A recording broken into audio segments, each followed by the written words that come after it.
అందరికీ నమస్కారం. మన ఎస్కేబీవీ హిందూ హై స్కూల్ స్టూడెంట్ ఛానల్కు తిరిగి స్వాగతం. మనం ఈరోజు ఆషాఢ శుద్ధ పూర్ణిమ గురించి తెలుసుకోబోతున్నాం. ఆషాఢ శుద్ధ పూర్ణిమని వ్యాస పూర్ణిమ లేదా గురు పూర్ణిమ అని అంటారు.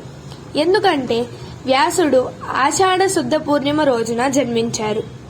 వ్యాసుడు సంస్కృతంలో మహాభారతాన్ని రచించడంతో పాటు వేదాలను చతుర్భాగాలుగా విభజించారు.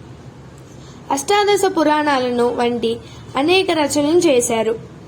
ద్వాపర యుగం నుండి కలియుగం వరకు మనుషుల జీవన విధానాలను చూస్తూ ఈయన రచనలు ఉంటాయి. వ్యాస పూర్ణిమ రోజున గురువులను గౌరవించడం సాంప్రదాయంగా మారింది.